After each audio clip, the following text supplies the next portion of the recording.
This episode will be airing on December 24th. Oh, great. Context. So all my holidays.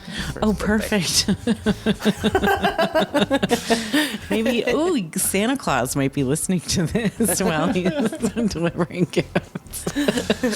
It's his, that's his big night of the year. To listen to podcasts. To listen to podcasts and visit all of his paramours. Yeah, I was going to say, this is when Santa is non-monogamous. He actually came up with the entire tradition of giving gifts around the world as a cover. Stuff in the stocking.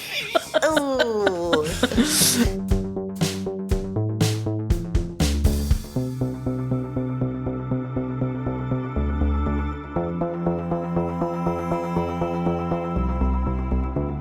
Oh, no. So Sarah, Yes, Alex? when did your parents first talk to you about sex and relationships? Still waiting. Yeah, me too. But you know what? I'm not actually in that big of a hurry. Oh, aren't you? No. Well, I know what I'm going to be bringing up at Christmas dinner.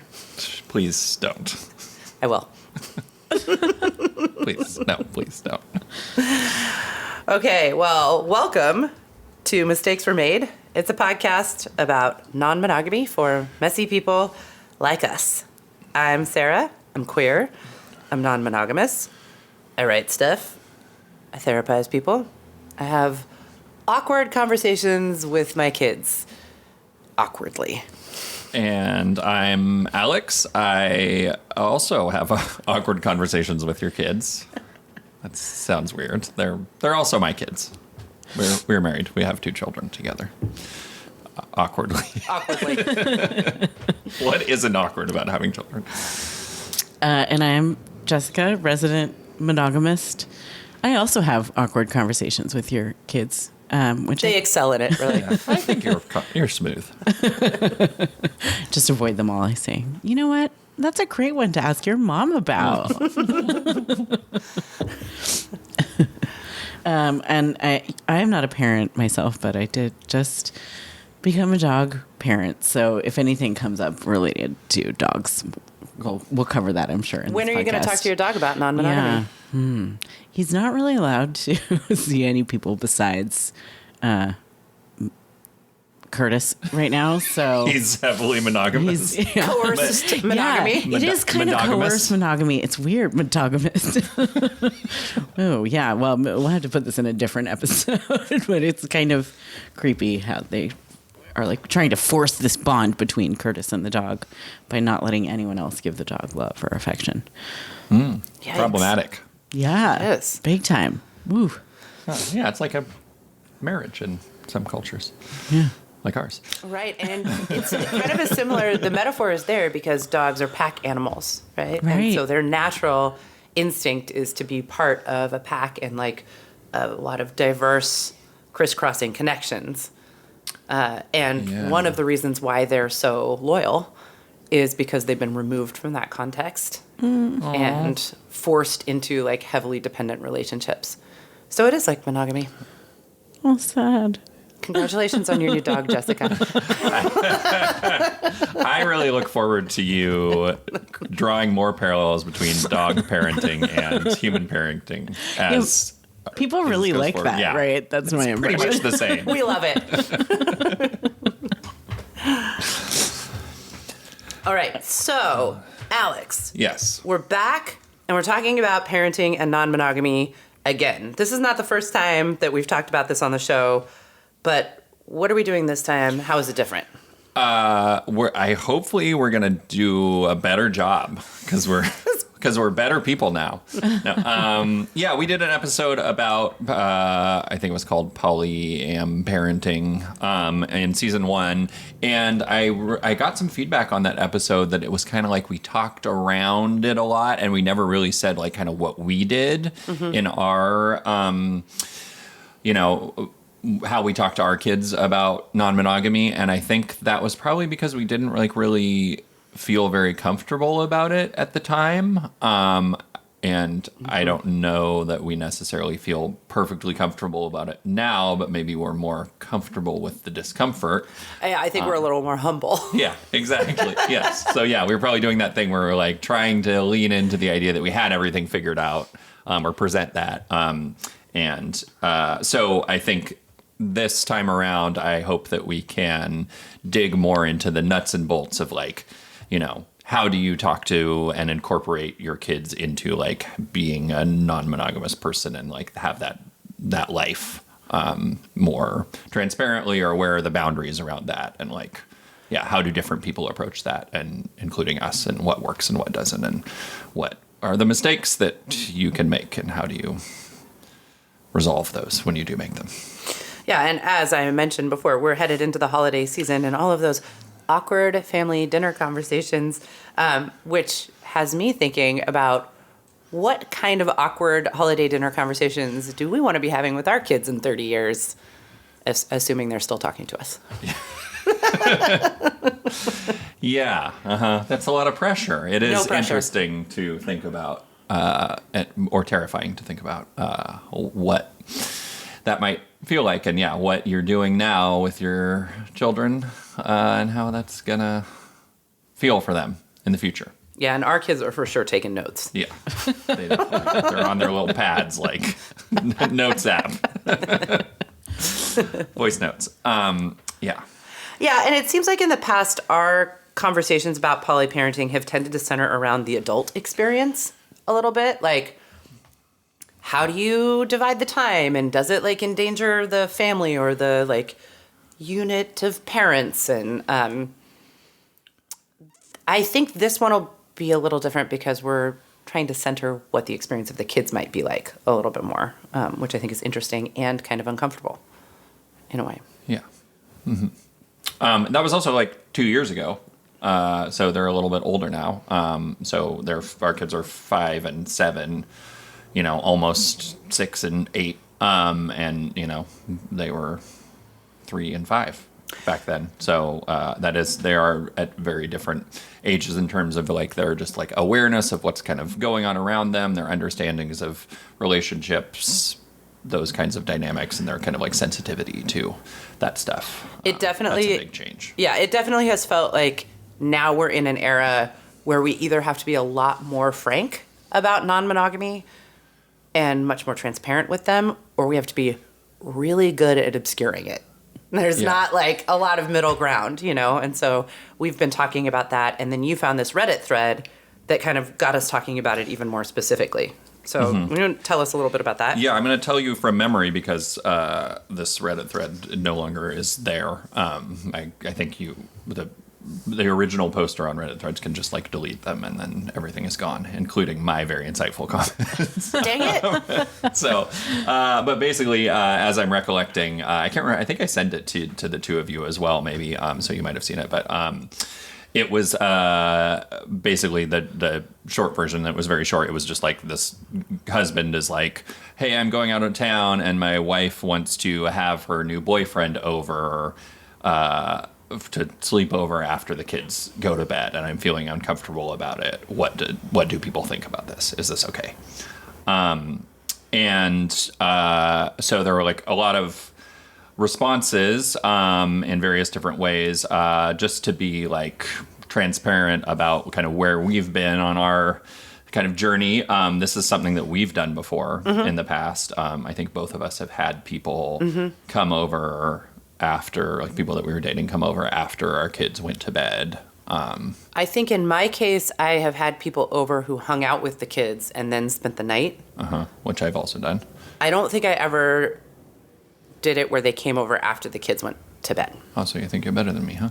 Yeah, that's cool. And we can just finish the podcast right there. Done. Cut. Thanks for fitting that in there. 1 point for Sarah.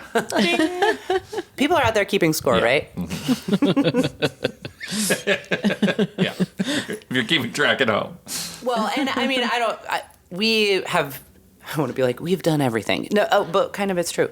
A little bit as we were sorting ourselves out around this, I've taken the kids on overnight trips with partners. I've, had partners here spend the night, We've tried a lot of stuff on for sex. Yeah, and I think it is like very tempting. Was for us a phase, I think, where you get like pretty deep into the like logistics of like we're trying to like have a lot of time together as a family, and we're trying to also have a lot of relationships. So sometimes you're like, oh, you're going out on that night, and you're going to be away. Why don't we make that also be the night where I'm taking care of the kids at home, and I'll like, do something with one of my partners as well. I think that's kind of how you land on that. It's not necessarily like you feel like it's ideal, but you're sort of like, hey, we have this time. You're going to be gone anyway. I'll just have this person come over either, and have dinner with the kids, and then they'll go to bed, or after they go to bed. So before we go any further on this, I want to ask Jessica to weigh in here just about the kind of Reddit post. Well, so there's kind of two scenarios that we're talking about here. And one scenario from the Reddit thread is one parent is with the kids go to bed, they have a partner over. Presumably the kids never know about it. The second scenario that we were describing is one where a partner comes over, hangs out with the kids, and then maybe stays after to hang out with you or spends the night. I want to stop right there with those two scenarios and just get you to weigh in on this, Jess. Like, first thoughts, responses to that. What do you think? Yeah. I mean, I think, like, thinking about the scenario of someone coming over to hang out with the kids, basically like the question of introducing your partner to kids, I feel like I'm not worried at all about the kids being confused or weirded out. Like, the kids don't know necessarily that something is weird or different. Obviously, we know, like, your children think that I am their literal family because I'm their auntie and have been their whole life, right? And I am their literal family, even though we're not like biologically related. So point being, like, I'm not really worried about that. I think families can look however they look, but I'd be worried about like the way the kids talk about it at school, and what other people's reactions might be, or whether people would be concerned. And then it's interesting when I think about the other scenario of the person coming over after the kids go to bed. I guess it depends whether you're talking to the kids about it or not, but it like feels like keeping a secret, and yeah, I don't love that element of it. Yeah, I think that was the presumption in the post, is that this is sort of what the person wanted to do. It's like, oh, we're not going to tell them; they're never going to know, so right. It doesn't matter. You think the kids would never know? Well, I'm going to weigh in on that because I have some thoughts about this also from the perspective of a therapist. But before I do, what were the Reddit responses? Like, how did people react to this? I mean, it was... I was sort of surprised. It was kind of all over the place. I think some people basically just kind of being like, it's fine. Or I guess maybe from the perspective of they probably won't know. And, you can sort of see it's one of those things where you're like, probably 95% of the time they won't. Do you want to worry about the 5%? And then some people being like, it's all, I mean, I guess to sort of the first scenario, almost like it's always a bad idea to expose your kids to your other partners.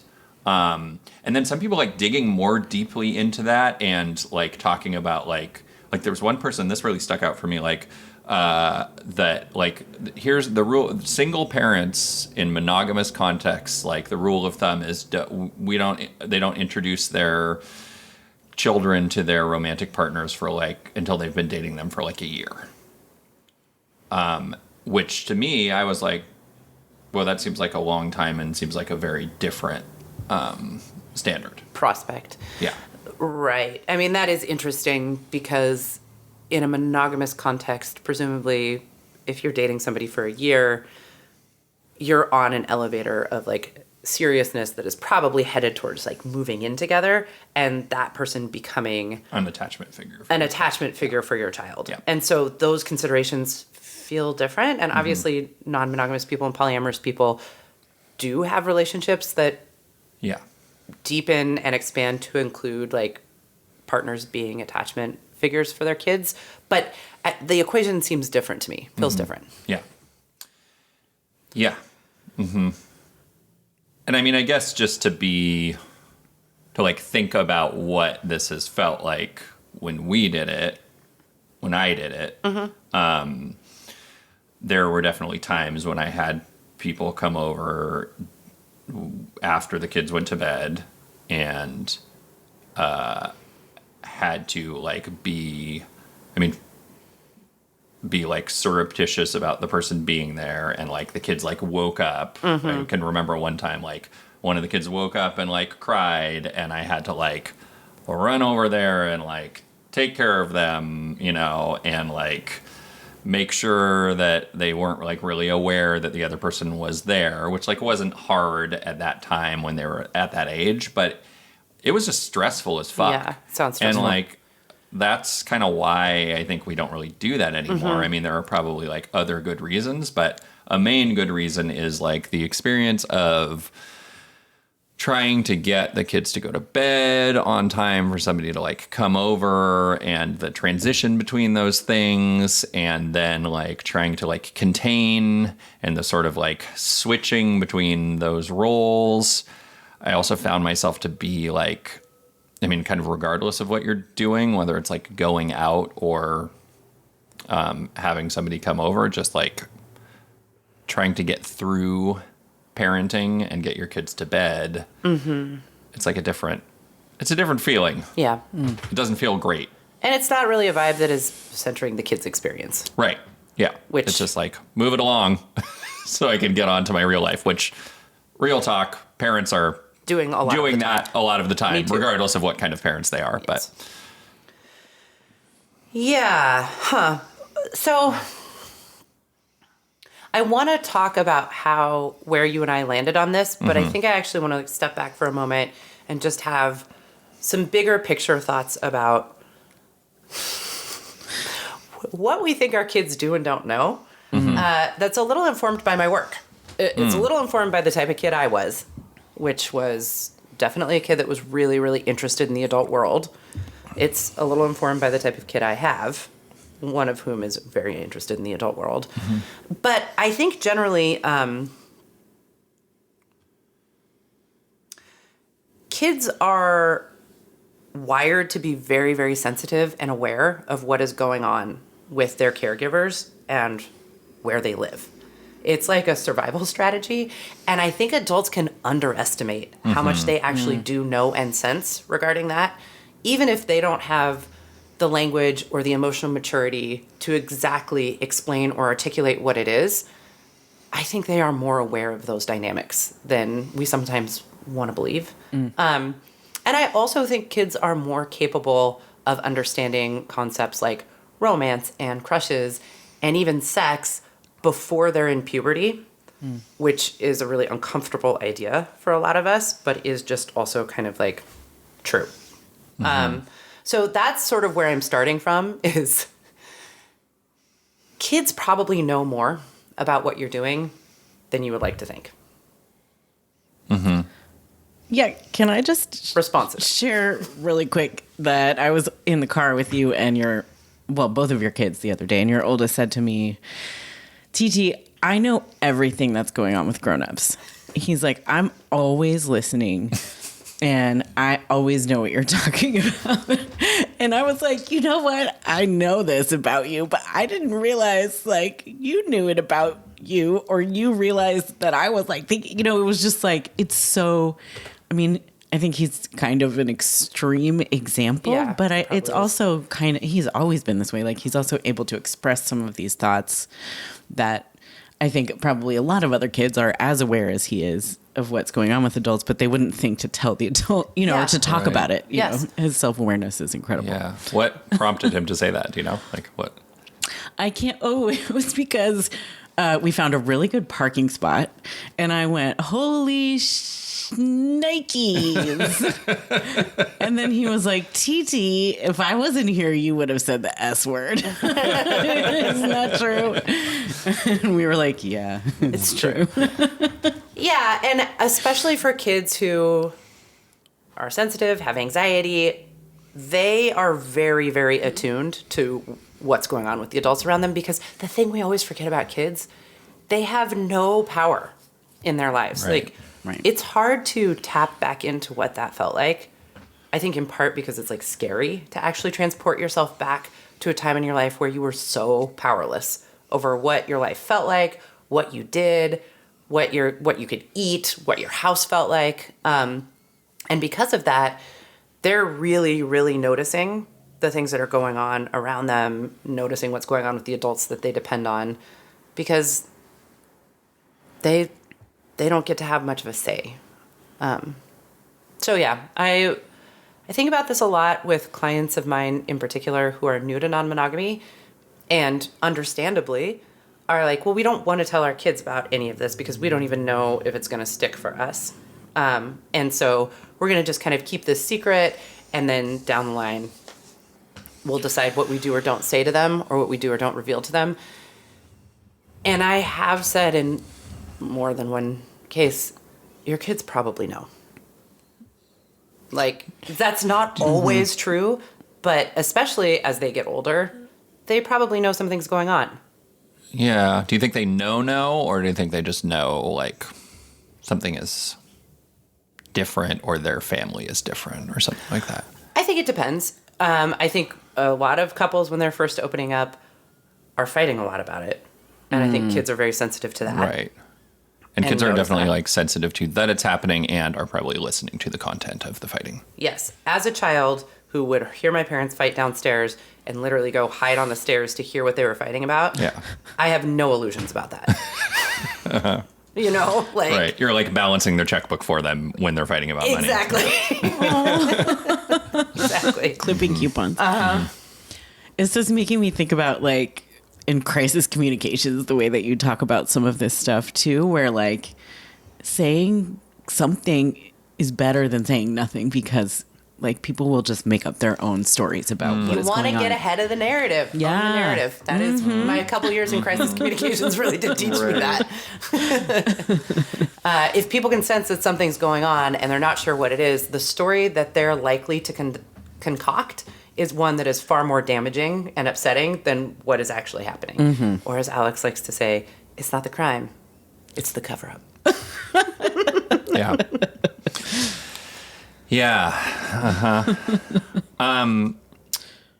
Yeah. So I want to just throw out there that we talked to a bunch of other parents about their different approaches to this, that we're going to kind of like dig into in this episode too, to get like a sort of broader swath of takes on it, because it does seem like people have pretty different approaches, maybe kind of depending on their parenting philosophy and also depending on like their kind of level of experience, where they're at on their kind of journey, also age of their kids.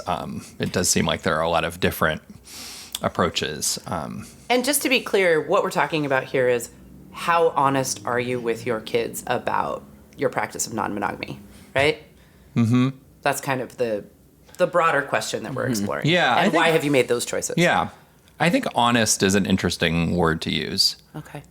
Because I would use the word open. Because I do want to leave space for the possibility that that there are things that you shouldn't share with your children. Like, I think we as parents tend to usually share almost everything with them, or like, let them in on a lot of stuff. And I think we'll probably come back to that later. I tend to like feel like that feels good, but I think that we're different than a lot of people in that way. Yeah, and this is an area of some sensitivity for me, and we are going to get into it, because I don't always know if that's the right choice. Yeah, me either. And we'll talk about some of the ways that it doesn't always feel like it. Right. I also always We're both just looking at Jessica. What do you think, Jessica? Is it we're doing a good job. the right What do you choice? Oh. But I mean, I do definitely, and I think maybe we'll come back to this, but there's like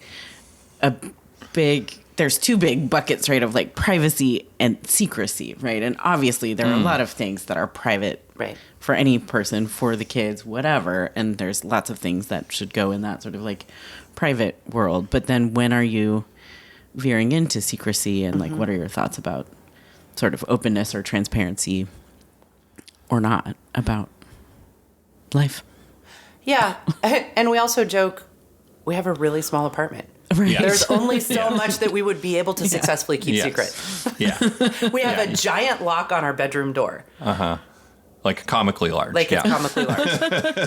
But that's so, I mean, that is definitely one of the first things I thought of with this question where like, yeah, sure. If the kids can be like downstairs in their bedrooms and you're like upstairs hanging out with a date at home, that also feels very different than if, you know, you're basically 5 feet away from the bedroom where the kids are sleeping. Yeah, there's like feels very different. McMansion non-monogamy, and then there's apartment non-monogamy. They're completely different styles. Yeah, It's true. kitchen table. What about kitchen counter? We don't even have a table.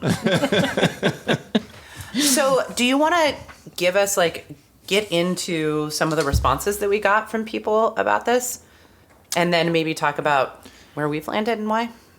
Yeah, I mean, yes. I think there's one thing before we do that, just to think about like the going back to the Reddit post and the like question about, there's a question about introducing your kids to other partners that maybe is kind of like what came up for me there and what I thought insightfully. I commented on that post. I just want to resurrect that real quick. Was that to me, it's like, it makes sense to think about the way that you treat your children in reference to your partners, like at least as a starting point, like the way that you would treat them, that you would have them interacting with your friends. And like, so the thing that was a red flag about that is like, would you have a friend who was coming over and staying with you come over after your kids go to bed and not tell them? No. Right? You don't want shit going on in your house that your kids don't know about at all. You don't want them waking up and there being some person there that they don't know, and then they didn't know was going to be there. Right? Like that's just a level of secrecy that is going to be scary and is just like a bad idea. And I think that, I guess the reason I wanted to come back to that is partly like that seems like a flag around like you're feeling shame about what you're doing that is causing you to exercise poor judgment. And I say that with compassion because we did that. Literally did exactly the same we thing. literally did it. Like one time I had somebody come over, I think when the kids were here, and like slept over. And they were there with the kids in the evening. I think you were like out of town with somebody else. And then I kind of made it seem like they left and then came over again in the morning. Right. And it was like, this sort of like elaborate deception that like probably worked because the kids were like, our son was like 5. He probably didn't, clock it. Or if he did, he didn't know how to say anything to me about it. But like, why, that feels like a mistake to me. And that's an example of what I hear you saying is using protecting your kids as cover for something that you're uncomfortable with. Yeah. And like not really being able to be fully in touch with yourself about what you're comfortable with and why. And so kind of like finding these weird half measures, these awkward in-betweens that are a little out of alignment. Yeah, for sure. Yeah, I was totally protecting myself from like, why couldn't I, if I felt like that was an okay thing to do, then why couldn't I just tell him like, hey, this person's going to sleep over where mom usually sleeps or whatever. Let's put a really fine point on it. Wearing mom's pajamas. Mom's gone with new dad, and this is new mom for the weekend. This is replacement mom. You like her? You could just call her mom. Yeah. Mom 2. Electric Boogaloo. Okay, so... Woo! I'm going to go lay down. And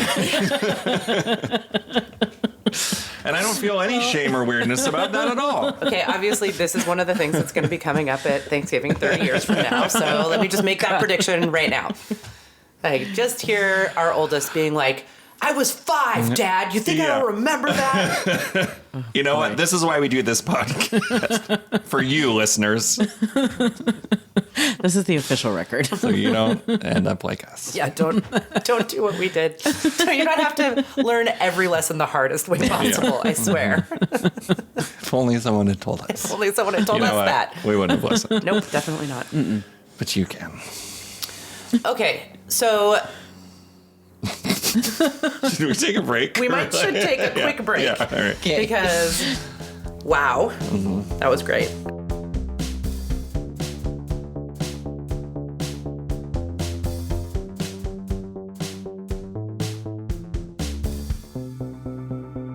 Alex. Yes. So you and I shared a little bit about when we were maybe at our most chaotic and inconsistent around how open we were with our kids about non-monogamy. Before we get to where we are now and how we got there and the mistakes we're currently making. Actually perfect. Well, you want to tell us about what you heard from other people. What did you hear from other people with kids who are practicing non-monogamy about how open they are? Yeah, they do so we asked a bunch of people that we know who are parents and got some responses. Thank you, people who will remain anonymous. So the first one is from a couple with kids who are about 6 and 8 and have been non-monogamous for like 2 or 3 years. So yeah, what we asked people was, have you talked to your kids about non-monogamy? If so, how? And if not, why not? And the first people we asked was a couple with kids who are about 6 and 8, and the couple have been non-monogamous for about 3 years. And they said, We've talked about our boyfriends or girlfriends and about going on dates. Our kids have hung out with our partners, and we've talked about what it means to love or care for people in many different ways. We haven't said the words non-monogamy or polyamory specifically.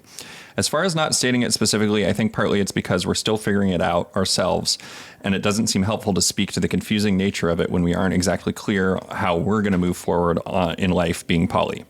It's felt like it's enough to introduce the experience of us having multiple relationships so that when they're a bit older, the pieces can be put together like, oh, that makes sense. And until we decide that our approach will be more involved as far as life involvement, sharing of resources, finances, childcare, we're taking it step by step. All right. What are any reflections on the themes there? Or what do you all notice about that? Yeah, I mean, it seems like they're saying a big takeaway for me was they still feel like they're dipping their toes in kind of, or they're not like getting on an escalator with non-monogamy itself, perhaps. And so then therefore it's like not time yet. So it's kind of like the whole not introducing a partner to your kids until a year or whatever, just for like a single parent. I'm getting shades of that same idea. But they are saying they are oh, right. The kids are interacting with the partners.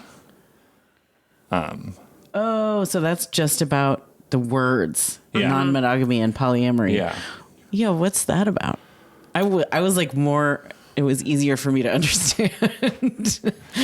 So it's like they're not digging into the identity with the kids, but they are connecting them with the people and talking about boyfriends and girlfriends and going on dates. So there's a little bit of like showing, not telling that's happening here. I find it interesting also the piece where they're like, we want to be able to point back to this period if we don't basically stay in the lifestyle, and for the kids to understand what was going on when they're a little more developmentally capable of understanding that. That's part of what I hear here too. Right. Where they're like, we don't want to have obscured anything from them. We want to be able to be like, do you remember these people? Those were people we were dating at that time. And then for the kids to be able to be like, oh, okay, that makes sense. Yeah.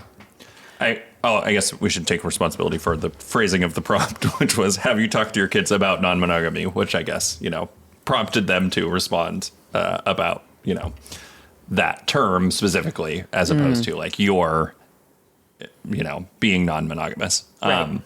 This does make me think about how, as a parent, just because monogamy is so kind of present for kids, like you do kind of like de facto have this responsibility to explain yourself, regardless of whether you want to or not, basically, right? Like, you're being different and doing different stuff. You can't just be like, well, they're kids, they don't know. They do know, and they do notice. And they're again, going to notice it's different. They're very aware of being different in any way. And I mean, that starts at a pretty early age. I have a couple of working examples from our life here recently. I mean, one we were joking about before the podcast. We aren't celebrating Thanksgiving this year, in part because it's a hard anniversary of having lost a friend last year on Thanksgiving. And so we're doing something different. We're going to go to the movies and out to dinner. And our oldest came back and was like, you cannot go to public school and not celebrate Thanksgiving. It's too weird, Mom. You know, so like there's just this way that they're scanning and tracking this stuff all the time. But to your point, they're not in their nonconformity phase yet. No, absolutely not. They're trying to understand how the world works, and they are paying attention to, you know, how it works for most people or what they're observing about that and where they fit into it. And your point about monogamy being so overwhelmingly present in the culture, and maybe us not always thinking about how that's perceived by children, I think is important here too. So I've been reading the book Hatchet by Gary Paulson to the kids, which was a really formative book for me. I loved that book. Me too. I read it classic like 400 times. And it's really interesting going back to it now.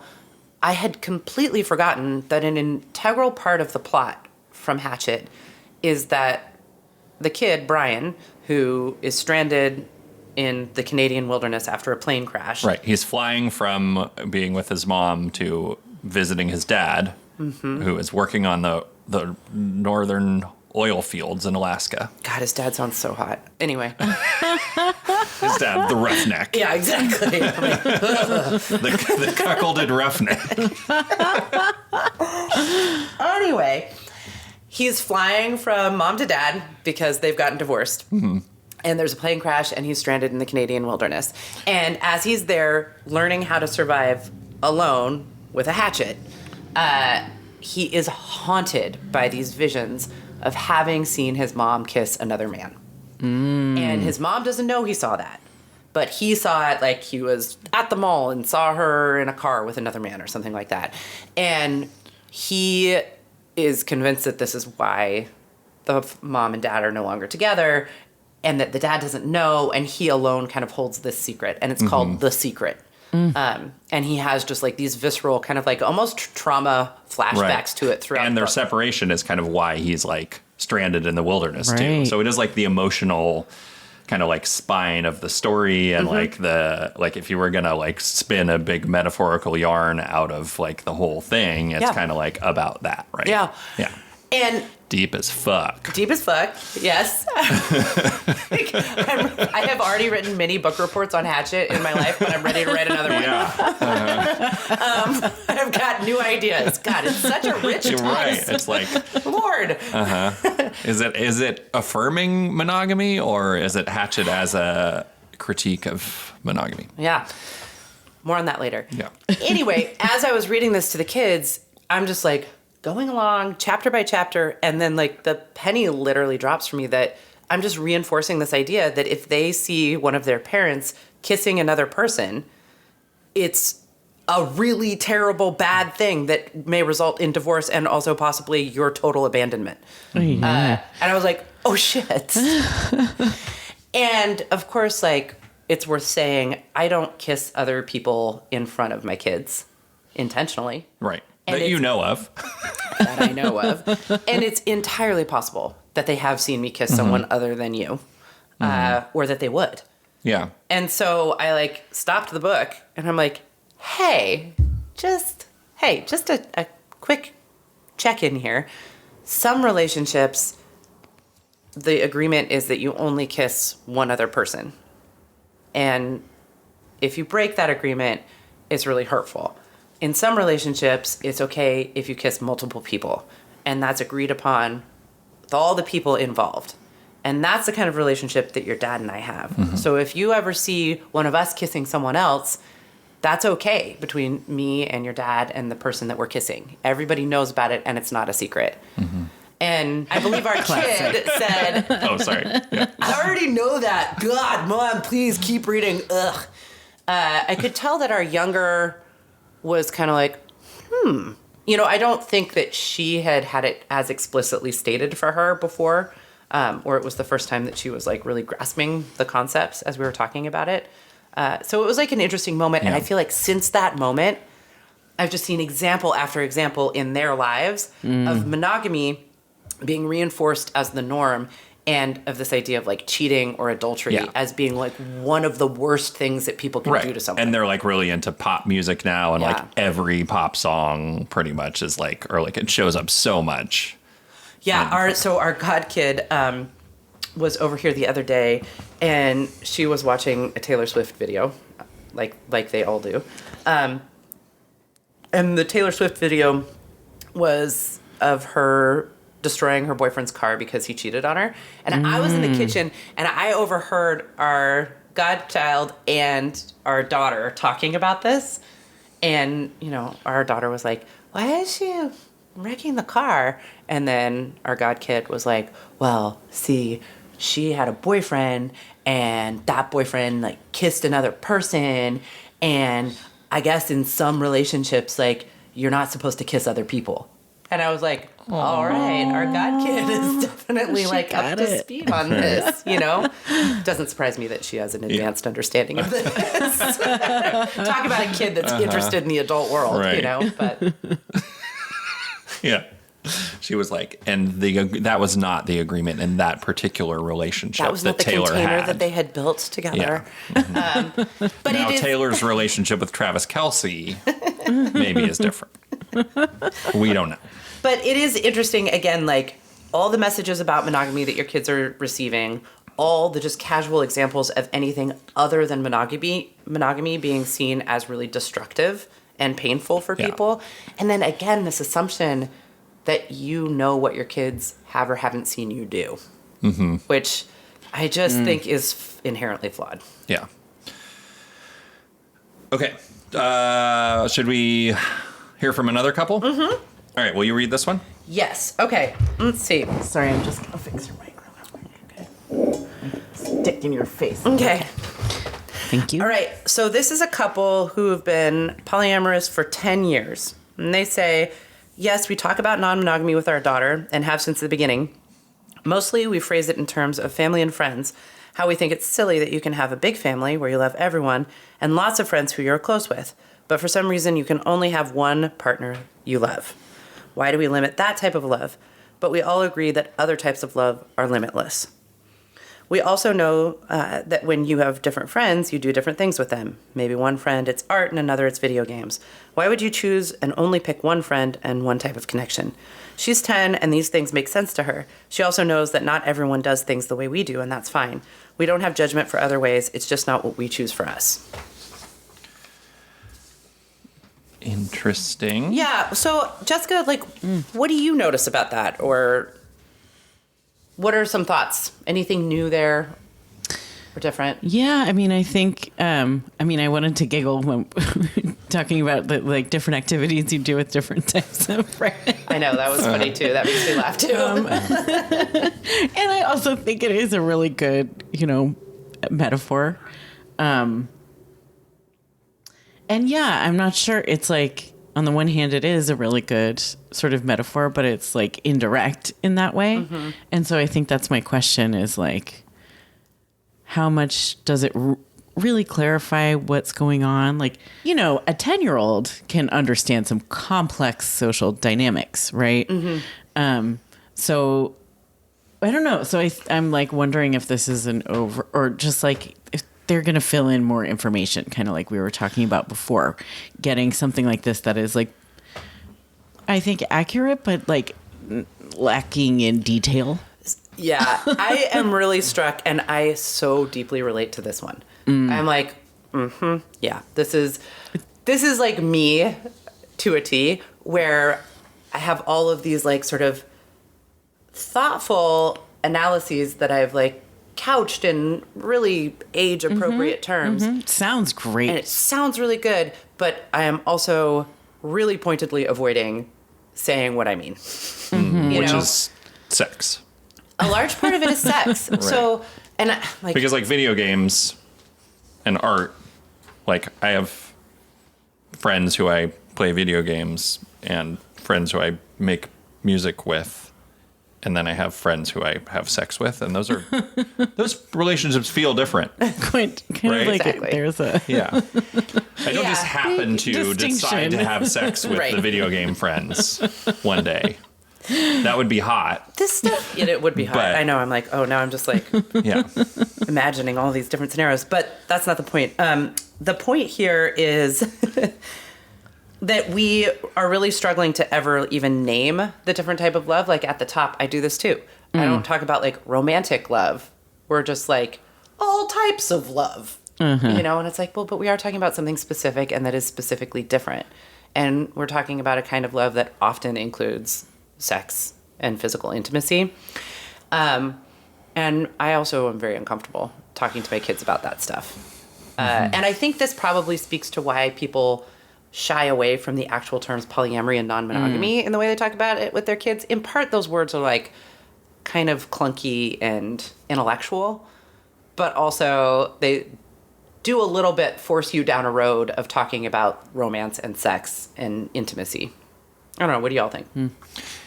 And then I'll share a big mistake I made in this department. I think in another age bracket up, I don't know, but I think kids are really into labels and understanding that stuff once you get into like early teens. And so like that kind of language is really helpful. But yeah, maybe a little bit younger, it's a little bit harder to use those terms. They're probably pretty aware of like what is going on with sex, and like trying to like talk around that is not really going to work. But it's maybe a hard age because you're kind of in between those two things, right? Yeah. They're not as deeply into what their identity is, but also they're not gonna, they're gonna understand the nuances and understand like what sex is. Yeah. Well, I mean, I feel like even at that age, it's like they know that there's something different about being a boyfriend, girlfriend than being a friend, even if they're not like specifically thinking about or talking about sex or even kissing or anything. But it's like, but it is this sort of like elevated, different thing that kids will start doing. I mean, I remember people having boyfriends and girlfriends at, I don't know, in kindergarten, right? Yeah. Is that? Yeah, I think there's the kindergarten ones, and then there's like the 5th grade ones. Well, what about what? We also I'm talking about specific people. we know you are. Shout out. Chrissy? Are they on Facebook? Let's pull them up. Where are they now? Yeah, I don't know. This one is tough. We also have a 7-year-old who does talk about having multiple crushes on multiple genders of people, and also talks about how he doesn't share that with most folks because he knows it's weird. Yeah. Well, okay. Yeah. There's a lot here. There is. Because he knows it's weird. The gendered part. Yes. I've definitely heard him say that. And that is like, makes me sad. But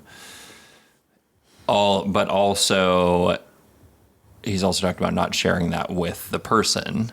Right. And just, I think maybe setting aside the like secrecy around like, orientation, just the idea that kids know the difference between somebody that they're friends with and that they like in that way and somebody that they have a crush on is kind of interesting. And like that can map to their parents' relationships too. And so like saying, it's why can't we have space for different kinds of love is kind of like, or like different kinds of friendship, like is accurate, but there is like this truth that like kids are going to understand that like there are some kinds of relationships that are more special. And I think I've heard our kids say like, oh, that's your special friend. And they like vibe that there's a different vibe with some people.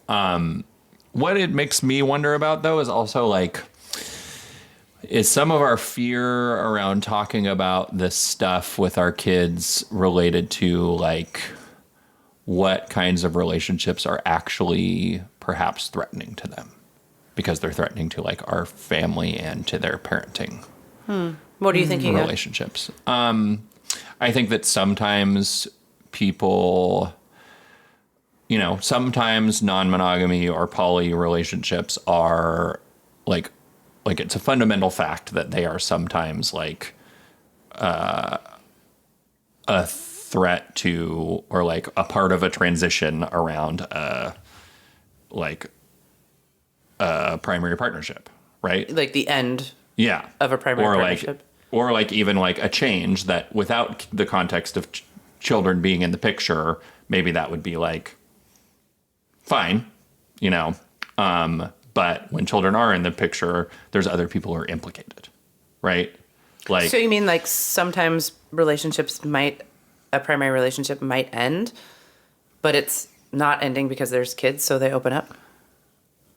no, I just mean that could be, but like, just like, so say we're in like a pure poly world where you're just like, we're together, these two people are together, and maybe another person is going to show up and we're, going to be in a throuple together, or there's going to be a hinge partnership or whatever. When there's just like all adults in that world in whatever relationship iterations they're in, then everybody can kind of do what they want.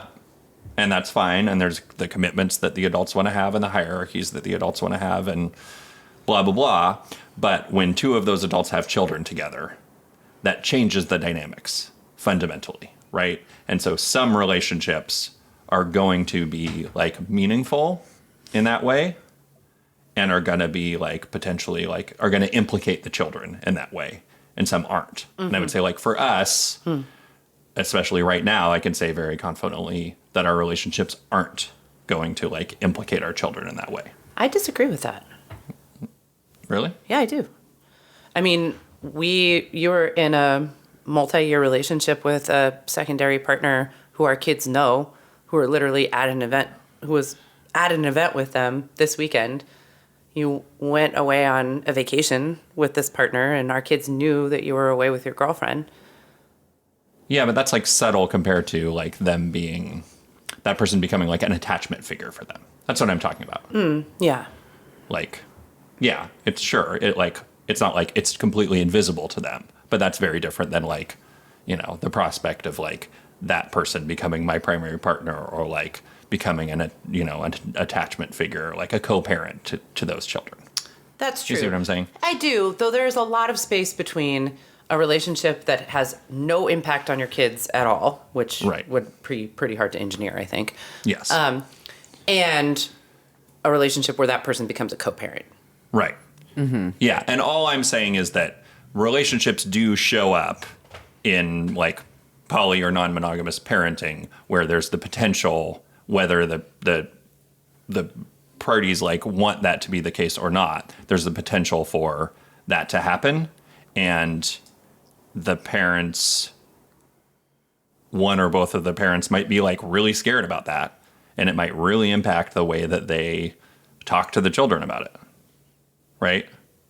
And like, it might really impact like the children's lives. And I think it's like, we would be remiss to like have a whole conversation about this and pretend that that never happens. You know what I mean? Where polyamory can actually be a threat to the stability of a family as a child knows it. Yeah. Totally. Which is like, it's not to say like, and also those people might never be polyamorous and might get divorced. And that would also, it's like there are many things that are threats to families. It's not like this is the problem, but it certainly is like, you can't just be like, and that never happens and we're all totally enlightened people, No, people are nervous about this. Yeah. For reasons that are valid and understandable. And that's why this is an interesting conversation. And being mindful of like, it's fine when families change. It's fine if partnerships end. Children are also fine through that. Like, it's all fine. Yeah. But we are talking about like dynamism, change, and difference, essentially, in our most intimate relationships and inside our families and homes. And that is inherently scary and potentially disruptive. Yeah. And so, in the process of those changes happening, there's probably going to be a lot of sitting on the stairs listening to your parents argue. And fight. Yeah. Yeah. Yeah. So I think you were saying all of this as a way of being like, it's understandable why we use euphemism. It's understandable why we're like erring sometimes on the side of protection or not being completely open with our kids about what's going on, because this is like serious business sometimes. Because like we're scared as the parents, and so we might want to protect ourselves and our children, and And it's so hard to know when we're protecting ourselves, when we're protecting our kids. Yeah. How do we know the difference? Often we only know that in retrospect. And I don't think there's a perfect way to do this. And I think the considerations for people are always complex. Yeah. What I would say, and I'll say this like through sharing a story of a mistake I made that I think really guides the way I orient towards this now. So probably, I'm going to say like 2 years ago, a year and a half ago, a little shy of 2 years ago, I was in a pretty significant partnership with someone. She and I had been dating probably for like 9 months. We had gone on a trip together, just the two of us. The kids had met her. I did talk about her as a special friend, I think was the terminology I used at that time, because I can remember our youngest playing Barbies, was it? No, she was watching a cartoon of some kind, and one of the characters had dark hair, and she was like, "Oh, is that the main character's special friend? Like your special friend?" So I must have been using that language. And I went on an overnight trip with her, the kids. Jess, you were there, and some other There was maybe like 5 or 6 people. 5 or 6 both people. your kids. One other kid. Yeah. Yeah. And Alex, I think you were away with somebody. And I just didn't really talk to the kids about her being there. I mean, they knew she was coming, but I didn't talk about it in any particular way. And then, of course, she and I were sharing a bedroom. But the kids went to bed before we did. And so that wasn't really much of an issue, or I didn't think about it being an issue. And my plan was just that I was going to get up with the kids early and make breakfast and take care of them. And one night, our oldest came in there to wake me up because he was worried about something. He had a nightmare. And he saw that someone else was in the bed. And he was like, "Wait, who's in the bed with you? Did Daddy come back?" Oh. And I remember saying like, "No, that's," I didn't say special friend. I used her name. And the look on his face, I think, is something that I will remember for as long as I live. Because it was the look of someone being like, oh, like you were hiding something from me. And there was something going on that I didn't understand. And now I understand it, and I kind of caught you. And it was just like, I think betrayal is too strong a word, but there is some other word that describes like what that felt like. And I was like, I don't want to do this again. Like, I don't want this to happen between me and the kids again around this. So I guess I just offer that up because, that was a big mistake I made. It is really hard to talk about this stuff, especially when it gets like into the real nitty gritty of like, who's sleeping in the bed and what does that mean? And, Yeah. What would you have done differently? I think now, with them at the age that they're at now and where I am with non-monogamy, I probably wouldn't do that. Which, Like take that trip. I probably wouldn't take that trip. Well, here's what I would say. If I were taking that trip, I would want to be ready to talk to them about how this is my girlfriend, what that means, and that she and I are going to be sleeping in the same room together, and ask them how they feel about it and talk to them about it, and probably have to talk to them about it multiple times and be ready to answer like a lot of questions about it. Right. And if I'm not ready to do that, then I wouldn't do it. And I think to be ready to do that would require like that I had a level of kind of comfort with the person and with like the role that we were going to play in each other's lives for like the foreseeable future that would have to be pretty significant. Does that make sense? I feel like now I'm speaking in euphemisms, but no, I don't think you are. I mean, I think it starts to speak to the like, my question was like, is it just a matter of communication or not? And like, I think you answered that. It is like about, yeah, it is interesting that the sort of like physical presence, like in bed, just is this like, it's a very symbolic like replacement thing because the kids are just so used to like seeing, you know, in at least in our situation, they're used to seeing the two of us together in bed and then us being like, get out of here, leave us alone. And we're trying to sleep in. And so like, it's a very like visceral, like, oh, there's somebody else there. And so then you do have to kind of like be ready to like, not just explain that like sort of intellectually, but also like kind of like emotionally explain that. And then I also went and spent the night at a partner's house this weekend and told the kids about that. I said I was going to stay over at her house and who I was going to be with. And I have talked about her as someone I have a crush on before.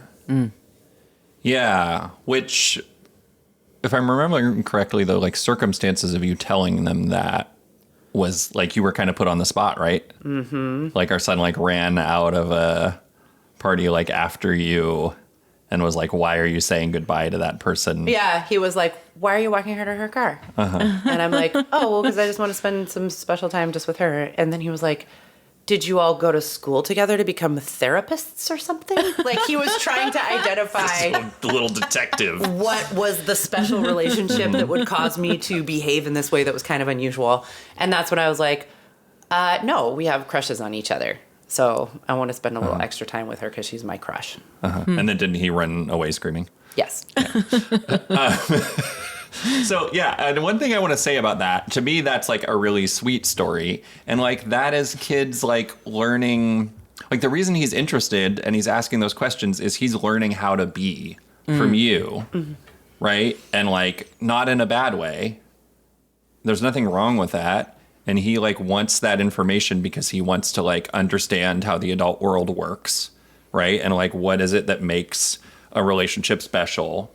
And he doesn't want to know that to like be able to bust on you or something. He wants to know that to be able to know how he should be. And he's like, so he's trying to grow up and gain information about the world. And then he turns around, and that was like, you know, a little while ago. And then he turns around and he's starting to talk about like crushes that he has. And I don't think that that's like, you know, it's like too early for him to have that information. He's probably like having those feelings about people, but he's like discerning, like I have my friends and then I have my friends who like I have that kind of feeling about. And I think that's nice. And it probably does also mean that our children will like be more likely to be, you know, non-monogamous or whatever, because they have this modeling, which I don't think is a bad thing, or they will completely reject it because they don't want to be anything like us at all.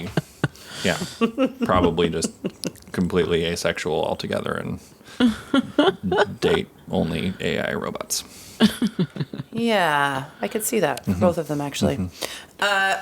Okay, so there's a lot to talk about here, obviously. And I think what I'm learning is that this is something that I feel like both pretty emotional about and also pretty passionate about. That it feels important to me. If being non-monogamous is important to me, being a parent is important to me. And doing both of those things in a way that is like open and self-aware is clearly very important to me. Yeah. I'm like really learning that about myself right now in real time. What of our other like responses that we got, what other themes came up? You can read them or summarize anything else that feels like additional info. Why don't I read this last one and kind of see what else is there that maybe ties it together.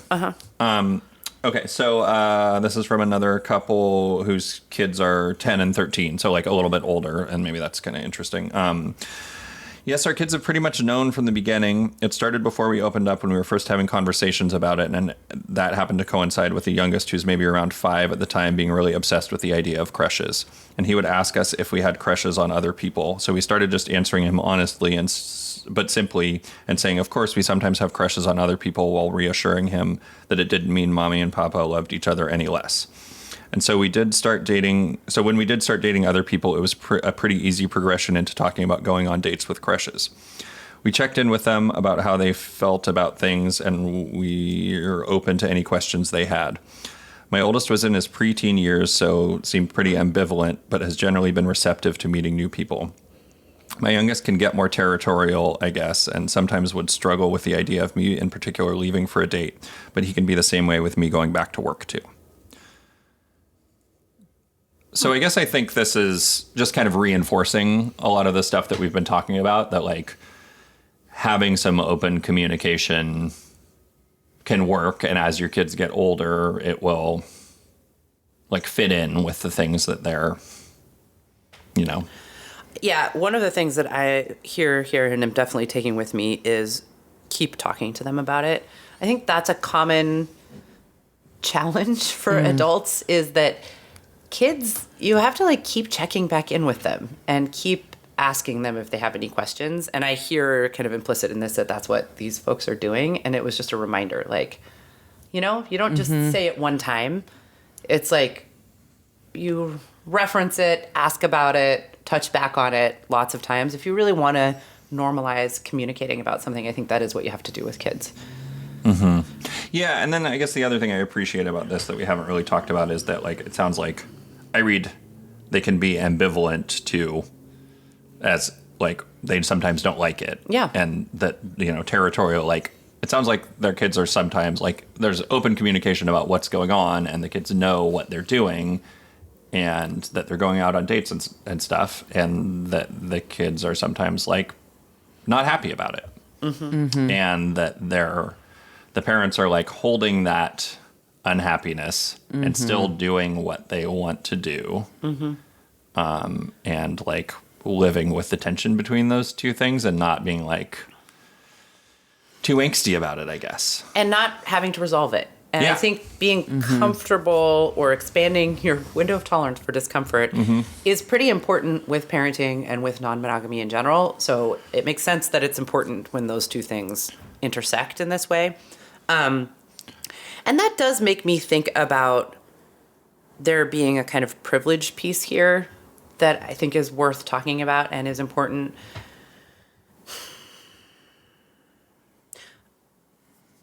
I sometimes think that white parents will use protecting their kids as cover for displaying kind of a low tolerance for discomfort themselves around being different or taking risks with their privilege. And that's like a big statement. And I feel like I can say it because I see it in me. Like I see my struggles with that too, and how easy it can be to be like, you know, I'm not going to risk any of my privilege here or experience any of this extra discomfort because I don't think it would be good for my kids. And it's like, there's a lot of cultural cover there that I think can get pulled apart and reveal some interesting things. And for a lot of us, if you're like white, middle class, upper class, especially like married, straight passing, you probably don't have a lot of experience with people judging you for being different. Yeah. And having opinions about who you are and how you live. And this stuff with kids like brings that up pretty quickly, where it's like, yeah, your kids are going to talk about it. People in your community are going to talk about it. Like if you're being open with your kids, then people are going to know about it. And then you are open to being judged for being different and being judged for the way you raise your kids in ways that are going to be potentially uncomfortable. And you might not have a lot of experience with that. Totally. Yeah. Yeah. This is, and like, I mean, this definitely, I think about this a lot because I'm not like, I'm like sort of like out as non-monogamous in realms other than like sort of work and like on social media, which is mostly like work stuff. And like, that's the only place where I'm like vulnerable kind of. And, you know, I'm like not, I don't know. I like don't want to be vulnerable in that realm, right? Yeah. And everywhere else, I'm kind of like, fuck it, right? Because what's anybody going to do to me? Right. But in the one place where, potentially something bad could happen to me, I'm like, nope. No, thank you. I'll keep all my privilege. Thank you very much. Sounds hard. I'm like, yeah. And that stuff is subtle. One of the things that came up for me when I was thinking about this, well, a couple of things. One, I remember early on in being non-monogamous, our son did out me to a teacher for having a sleepover with a boyfriend. Ooh. But he was young enough and inarticulate enough that she didn't understand what he was talking about. And I kind of covered it, Mm-hmm. But I was talking to a friend of mine who was BIPOC about it, and she checked me. And I was like really angsty and nervous. I'm like, what does this mean for me and my family if I'm like living this way and people will have bad things to say about us? And what if that like splashes back on my kids? Is that irresponsible? And she was like, yeah. So this is like your first experience with people thinking your family is weird and different. And that's hard for you. But I already experienced that with my kid all the time at school because he eats different food and he speaks a different language at home and we celebrate different holidays. And, and she's like, I am navigating that all the time. Mm-hmm. And it's not something that I get to like choose or control. It's something that is just the reality of what it's like to be a parent. And be a parent who is like a BIPOC parent from a non-majority culture. And that has stuck with me too. Like, I was like, ooh, gulp. Yeah. Yes, you are correct. Mm-hmm. Or it makes me think about some of the discourse around standing up for Palestine and for a ceasefire, calling for a ceasefire, and against like Israeli aggression and U.S. involvement in killing Palestinians and committing a genocide, and how a lot of BIPOC activists and people are like, hey, why are we the people out here on our social media standing up for this controversial thing? And we don't hear from white people about this. And I think there are a lot of reasons for that. But I do think one of them is because white people don't want to get in trouble and have a lot more privilege to lose and a lot less experience with being away, believing a thing in a world that disagrees with them and disagrees with them in ways that have consequences, like real potential consequences. So this is all kind of intense, but I think like we would expect nothing else from you, Sarah. But I think like there are shades of that here, and like I'll dial it back a little bit and just also mention that one of the people that we talked to about this said that she isn't completely open with her kid about it because she has a tense like parallel co-parenting situation with the other kid's parent, and is worried that if the co-parent knows about this, it could be weaponized against her. So oh yeah, that is way less. Yeah, intense. so light. Thanks, Sarah. What else you got? All right. No, it is true that there are. You make a good point. Jokes aside, that there are still like perils to the difference, and like that, like privilege is related there too. That like certain people, wealthy white people, are more safe in expressing different forms of like family systems and stuff like that. And definitely like polyamory and non-monogamy, and other people have less safety in doing that, and it can be weaponized against them. Right. Yeah. So it's complicated. And I think like I wanted to say that because I don't want to ever give the impression that I think this stuff is easy or clear or there's a right way. And that we are intentionally like wading into some of the most like sensitive, complex material that we can. And it feels like it. Yeah. And I mean, kind of to bring it full circle, like the big fear for me is probably that, in 20 years, or in our case, maybe 5 years, our kids will like really resent us for our choices to like be different in this way, or kind of do what we want to do, and maybe like the idea that it is all indulgent. and it adversely impacts them in some way.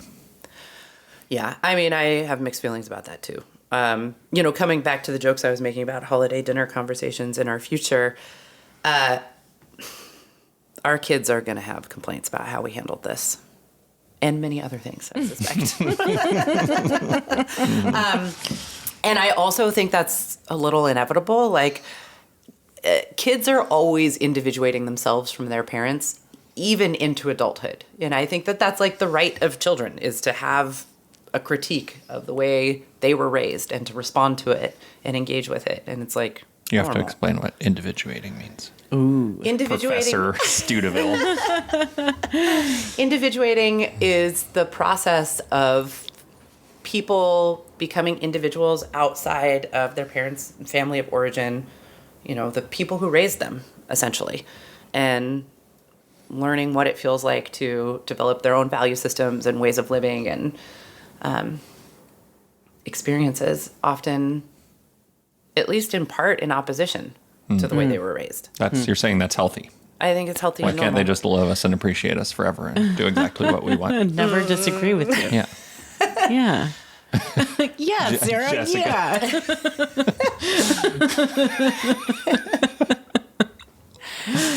Yeah. And I think there is this sense sometimes that we can parent in a way that avoids that, and I don't think you want to actually parent in a way that avoids that.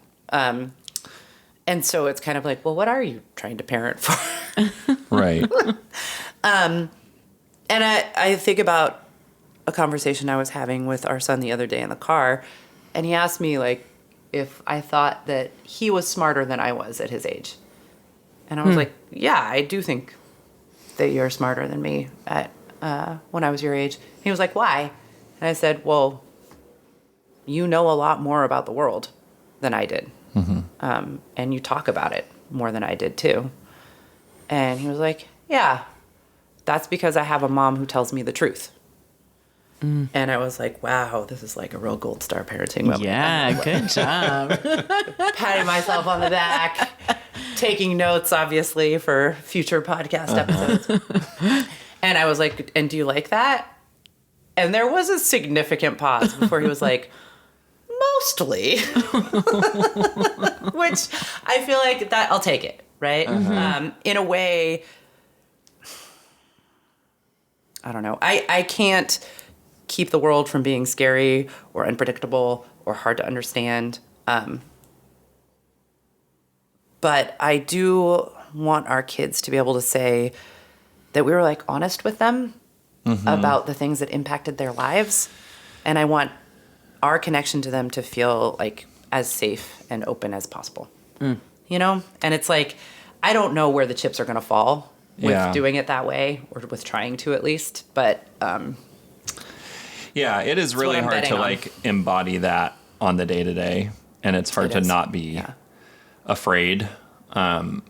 Like, there are definitely, I've like seen a few posts on like forums that haunt me that like, and I don't actually know if these are like real or if they're like conservative trolling, but like I've seen a few posts with people being like, my parents were like swingers or were poly, and like I always felt like they cared more about their lifestyle and their like fuck buddies more than they cared about me, and like I had the experience of like walking in on them in their sex party and I fucking hate them for it, and like yikes. So intense. Like, I definitely, that shit lives rent free. Like, and I like, I don't know, like what to, there's certainly like ways to kind of like mitigate those kinds of experiences, but there's not necessarily ways to mitigate like that sense of resentment that like, your parents are, you're parenting in like some kind of selfish way. And that's what I think maybe like keeps me from directly engaging sometimes around like telling the kids. I think you're more likely to like talk to our kids about like, what you're doing. I'm more likely when I'm going out to be like, I'm going out with a friend, and just like kind of omit things when it feels easier to like not tell them I'm going out with a girlfriend or like, that kind of thing. do you feel like they're ready to hear that? ready to hear what. That you're going out with a girlfriend or I for do, more information. yeah, I do. It just never really feels like in that moment, like it's important, you know? Mm-hmm. Like the specific cases, and it doesn't usually feel like it's important, mm-hmm. but it's like, I'm not like trying to defend it. It's more just kind of like emotionally lazy, maybe, to just like not want to, you know. It's hard. Yeah. It's really hard. Yeah. And in part because you know they will have feelings about it. Right. And they will probably say at some point, you care about going out on dates with your girlfriends more than you want to hang out with us, right? I mean, I can hear it. Yeah. And they do say that in general, like, you know, they say that when we go out on dates with each other. Yeah, they do. And it's much more available to me to be like, well, it's really important that Mom and I go out together so that we have a strong relationship, independent of just spending time with you guys. So fuck off. And I feel like this is like such a tension around parenting where it's like, I said at the top of this episode, I want to keep pulling us back to trying to center what the kids' experience of this might be and really kind of think about decision making through that lens. And also, we are allowed to have lives and things that we want and things that we do that they don't understand, that they're not always privy to, and maybe they don't like. Yeah. And that doesn't make us bad parents. I'm sure either. There's some research that shows that, and I will find it. We'll find it. Yeah. Put it in the show notes. Yeah. Yeah. And also, if the kids are listening to this in 20 years and like somehow the entire internet hasn't been wiped and this digital file still exists, I'm sorry for telling you to fuck off just now. I didn't mean it. It was a joke. Hopefully, what those future kids in their hypothetical listening will hear is how much we cared about them and how much we were thinking about this. Yeah. And that we did not do it all right, but that we were loving them and wanting to do it as best we could the whole time. Yeah. And each other. Yeah. And good luck defeating Skynet. Also, we believe in you. It's funny because I feel like worth saving. 20 years from now, we would have such bigger things to apologize for. We're like, and also I'm sorry about climate collapse. I'm also sorry about... Can we go out on the Terminator 2 music? Yeah. Ooh, good. I'm sorry that you're just like living in abandoned tunnels and like eating canned food from or 15 years ago. Socialist utopia. Yeah. You're welcome for the socialist utopia that we helped to create. It all started right here. Fully automated luxury gay space communism. Yeah. It's a thing. It's a thing. I'm telling you. Okay. Wow. Well, on that note, thank you so much. No, you're welcome. For listening to Mistakes Were Made. If you like this podcast, please subscribe on your podcast platform of choice. And we will be back in 3 weeks with another amazing episode that carries us even further towards the fully automated luxury gay space liberation communism of the future. Yeah. And good luck at all those holiday dinners. You can do it. You can do it. Bye. Bye.